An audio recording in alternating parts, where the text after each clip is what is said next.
Guys, welcome to Global Insights, and today I'm hosting, as many times in the past, our friend in New York and the activist of Jewish community there, Haim Ben Pesah. Welcome. Thank you, Alex. Good to see you again. And we are getting closer and closer to the elections in New York City, and I would say it's a battle for New York and maybe a battle for the future of the democracy in general. And what is currently the chances that the Zohran Mamdani not will be elected as the next mayor of New York? There's always a chance, but he probably will win because he's running against three different candidates who are splitting the anti-Mamdani vote.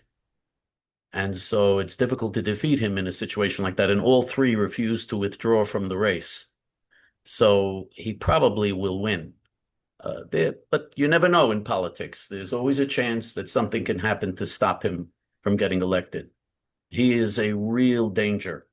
He's a But danger. if the opponents of Mamdani would unite and around one candidate, could in this case, could they win the race, or still the Democrats and Mamdani will prevail? I think they would have a good chance of winning. They would have a good chance. Again, in politics, nothing is certain. But I think if it was just two candidates in the race, there would be a good chance that they could defeat Mamdani. I think it is possible Yeah. if they would unite. Yeah. Do you think it was a mistake by the Democrats to, for the Cuomo to run for this job and all this, I don't know, different stories about him in the past, which were revealed during the race and probably affected the vote. So it was for the Democrats, it was a hard vote. Yeah, on one side you have an like extreme Muslim Islamic extreme Islamist candidate. On the other hand, you had Cuomo, which is not with the perfect biography, I would say that. That's very true. And one of the reasons Andrew Cuomo lost is because of his past history, which there are a lot of problems with his past history. But the fact that someone like Zohran Mamdani won the Democratic primary, over 1 million Democrats voted in the primary, and they voted for him. 56% voted for it. He won by a big majority. That says a lot about the Democrat Party. And right now, none of the major Democrats in the United States are condemning him or disassociating themselves with him. Some of them have endorsed him, and others are just saying, well, we're impressed with his candidacy and other nice things about him. Almost no one in the Democrat Party is condemning him. And let's understand just how dangerous this But there candidate are is. some voices in the Congress, from what I see, that a Florida congresswoman was not easy. Wasserman Schultz. Yeah. So there are some voices in Democratic Party, but I don't know if they can really affect the situation in New York. First of all, it's a very small, the voices that you're referring to in the Democrat Party are very few. Very few are speaking out against him. And the ones who are speaking out against him are not saying, we condemn him, we're against him, we will never support him. That they're not saying. They're just saying they're concerned about what he's saying. It's obscene. It's just Yes, obscene. the This concern that is, he said globalized intifada and he's so pro BDS activist, that's what concerns. Yeah. well, and globalize the Intifada. The Intifada, of course, is the Arab Muslim terrorist campaign against the Jews of Israel, where 2,000 Jews were murdered in the two in the two intifadot, in the two intifadas against Israel. 2,000 Jews in the end were Yeah, murdered. exactly. What does it mean, globalized intifada? What, to hunt Jews all over the world? What is the meaning of that? Yes, Very that is what problematic. it means. It Jews, and not only Jews. There's another coded meaning there for the Muslims, all non-Muslim infidels, because the Intifada in the end would be directed not only against the Jews but against all non-Muslim infidels. So in other words, it's a code word for terrorist murder attacks against non-Muslims, and for him to take take a slogan like that and then refuse to disassociate himself about it, and he lied about it. He said that it means peace. It means that we're going to make peace. That's what it I means. have a question for you, Jaime. You are involved within the Jewish New York community. And in New York, we have a substantial number of Jewish voters who will participate in the election. And we saw even in this internal elections in the Democratic Party that many Jews supported Mamdani. Why is that happening? And if the Jewish vote would be united against Mamdani, could it, like change the course of these elections? Oh, of course it could, but that's not going to happen because you're right. There are many Jews who are against Israel and who want Israel, literally openly say they want Israel to be destroyed. You have columnists for the New York Times who write that it was a mistake to create Israel and Israel should be eliminated. I mean, they're openly writing this. Peter Beinart has said that it was a mistake. Zionism was a mistake, and he now realizes Israel shouldn't exist. Israel has no right to exist. This is the assimilationist, self-hating movement in the Jewish community is very, very large. Remember, 78% of American Jews voted for Barack Hussein Obama, who was certainly anti-Israel when he ran for president, very anti-Israel, and 78% of American Jews voted for him. So I don't know if Israeli Jews are aware of the fact that their brothers and sisters in the United States are not like Israelis at all, completely different situation. And I think it's disgraceful, but they're voting for somebody who hates them, who literally hates them and wants an intifada against them, and they're giving him money and they're supporting him. Brad Lander, who is the city controller, has endorsed him, and Congressman Gerald Nadler has endorsed him. Senator Chuck Schumer said, I had a very good discussion with him. We're discussing the issues, and I think he's going to fight against anti-Semitism. He's going to fight against anti-Semitism. He incites anti-Semitism all the time, day and night.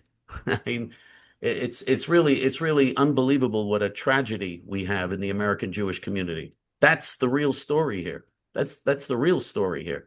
How American Jews how many American Jews don't support Israel and don't even support their own survival.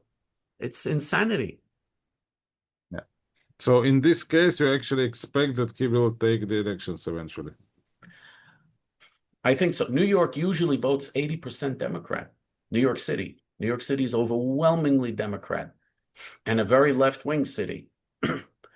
And the Jews in New York City are very left-wing, most of them. So it's it's going to be difficult, but he is so extreme. He is such an extreme candidate that it is possible that he could be defeated despite all of that. There's a possibility. Just to give you an example of an American issue where he's very extreme, and we know he hates Israel and he doesn't want Israel. He refuses to say that Israel has a right to exist as a Jewish state. And he wants Israel eliminated. There's no question about it. But on an American issue, he says that we should dismantle the police. We should dismantle the police force. And instead of having police, we should have social workers go out in the community and take care of crime.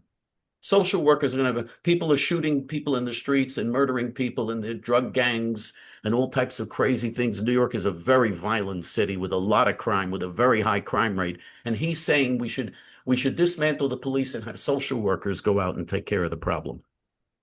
Most New Yorkers don't agree with him on that. Most New Yorkers are afraid of a proposal to dismantle the police. He's a socialist. And he wants to give free food to everybody and free transportation, everything free to everybody. Who's going to pay for all of this? How can you pay for this? I mean, we know socialist countries and socialist societies, we know that it doesn't work. It leads to collapse in the end. We saw in the Soviet Union. We saw in communist China until they started capitalizing. Communist China, tens of millions of people died of starvation under Mao Zedong. We see what happens with real socialism. It doesn't work. But he's advocating a program like this in New York City. New York City's whole economy can collapse if this happens. And that will have a big effect on the American economy because New York City is not only the most important, the richest, the largest city in the United States, it's also the headquarters for Wall Street, for the stock market that controls the American economy. And American businesses and American companies are threatening to leave the city if he's elected. So we could be headed for a real crisis here. But one lesson, there's one thing we should keep our eye on here now. If the Democrats nominate somebody like this and support somebody like this for mayor of New York, what does that mean 3 years from now when we have a race for president of the United States? What if a Democrat is elected president from the same party that nominated Mamdani? What will that mean for Israel? What will that mean for the Jews? And what will it mean for America? I think it's a serious question that we have to ask when we see this election. Yeah, true. There is any way that the Democratic Party would cancel his nomination and choose another candidate if we reveal more and more facts about his extremist activities in the campuses. And after all, if he is supporting anti-Semitism and all these anti-Semitic activities, well, it's not enough to stop him from running. At this point, they can't. Legally, they No way, can't. no legal way No, to stop him. because it was a primary. People voted in the primary. You can't undo the primary. The only way that could happen is if he resigned. Only if he himself, which he's not going to do. So no, they can't do it, and they wouldn't do it anyway. The Democrat Party, he really represents a lot of the Democrat Party. He represents them. We saw this in 2016. A resolution was put before the Democrat National Convention when they nominated Hillary Clinton for president to recognize Jerusalem as Israel's capital. So they put the resolution in front of the delegates at the Democrat convention. All the delegates started booing and screaming and shouting against Israel. All of them. And then someone made a statement supporting Palestine and the Palestinian people against the Israeli occupant. And the whole convention started cheering and whistling and cheering and clapping. And this is a party that hates the Jews. They hate the Jews. They don't, and hates Israel. But the amazing thing here that many people it's hard for them to understand, and I know why they don't understand it, but it's true. The Jews in the party, many of them also are booing against Israel, also are clapping for Palestine. It's absolutely, it's really unbelievable, but it's something the Jews who care about Jews and evangelical Christians who care about Israel and who love Israel and want Israel to survive. This is a real danger here. And it's a danger I think you see for America. Would it be good for America if America became a socialist country? Okay, Chaim, in case the Democrats cannot do anything at this point of time, can president somehow prevent this elections, prevent him from being elected? I don't know. President Trump has said that he's going to try. He said we can't have a communist mayor in New York. He has said that we're going to try. But what he can do actually? I don't know if he could do very much. I don't know what he could do. I know the governor of New York has the power to remove the mayor of New York. But the governor of New York we have now is not going to do that because she is also a left-wing Democrat. We're going to have another election for governor next year. And if a Republican is elected, I don't know. I don't know what would happen. But realistically, if people are voting for this, if this is what people want, if large numbers of Americans want this, what does that mean? What does it mean about the future of the United States, and the future of a relationship with Israel, the future of Jews in the United States? What does it mean if many people are voting for somebody who is supporting anti-Semitism, who hates Israel and says he supports BDS 100%. BDS is the most, you can't get more anti-Semitic than BDS, where they're singling one country of all over 200 countries in the world. They take this one country, which happens to be, by the way, one of the freest countries in the world, one of the most just countries in the world, country that bends over backwards to help the Arabs. and they take this one little country, Israel, and single out Israel and say we must boycott and divest and have a complete boycott against Israel. Out of over 200 countries in the world, Israel is the country that they go after. They don't go after Iran. They don't go after Afghanistan. They don't go after all these vicious dictatorships that murder their own people. They go after Israel. That's not anti-Semitic. Of course it's anti-Semitic. And The only democracy in the Middle East. yeah, and he openly supports. He openly supports BDS. He's one of the leaders of the BDS movement. And in the Democrat Party, many of the leaders support BDS. So, I think that this is a signal, again, for something that I've been saying for many years. I've been saying this since I was a teenager. I'm 68 years old. So over 50 years, I've been saying Israel must find a way to become as independent as possible because you never know when the United States is going to turn on Israel. When you'll have someone like this as president, Israel won't have any choice. Israel has to find a way to survive without the United States. Has to. No choice. Whether we like it or don't, we may not like it, but that's the way it is. That's reality.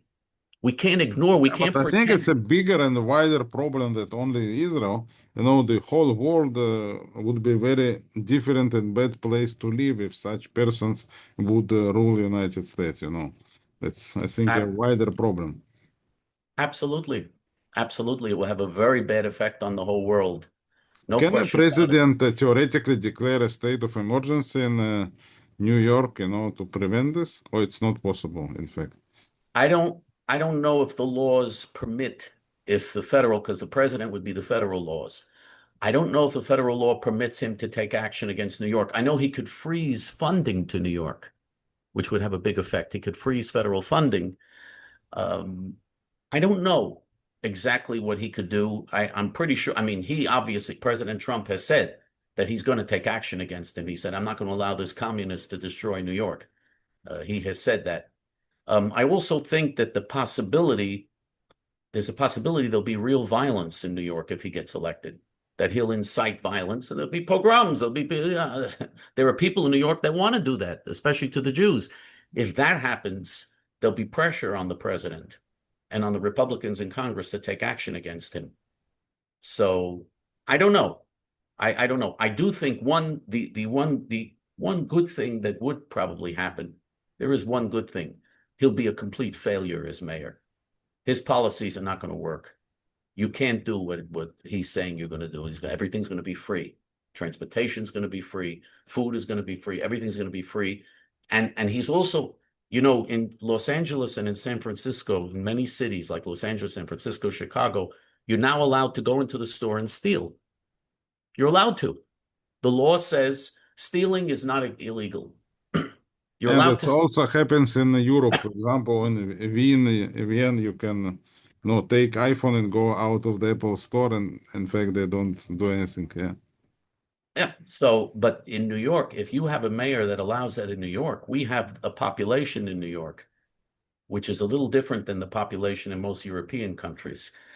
We have a population in New York that will go in and do that and will absolutely rob and steal and take everything out of those stores.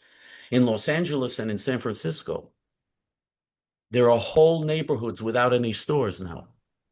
Because businesses are not going to stay there if you're going to come and steal all their merchandise. They're not going to. They can't do this. So all the businesses are closing down, and the cities are becoming like ghost towns. And millions of people are without. They can't go shopping. They can't do it. It's very, very, very bad. A very bad situation. They call it a food desert. Why is it a food desert? Because like in the desert, you can't get water. You can't get food anywhere. You can't even shop because the places where they sell food, everybody's stealing. So the grocery stores and the supermarkets all closed down. If he creates that situation in New York, he's going to be a complete failure as mayor. And if he's a failure as mayor, hopefully that will convince people not to support this type of insanity. Hopefully. But who knows? It's also possible that they won't support his socialism, but still will continue to support the anti-Semitic part of his program. That's also a possibility. We're going to see. One thing's for sure: this is not good news that he's running so strongly in the race for mayor of New York, and it shows that there's building that when we saw all these demonstrations after October 7th, all the anger and the hate and all these demonstrations, this should show people what's coming. And Americans, Jewish, non-Jewish, Christian, all Americans, what a threat to the United States this is. This is a real threat to the future of America. I mean, he is someone he's also anti-American. He also hates the United States. Is this what the American people want as in their leaders? I don't know. I hope that he'll be such a failure that will discourage the Democrat Party from continuing to present leaders like this. But you never know. Haim Ben Pesach, thank you very much. And yeah, we are living not in the, let's say, easy times, but let's hope for the best. Guys, stay tuned for more on Global Insights channel. Thank you, Alex.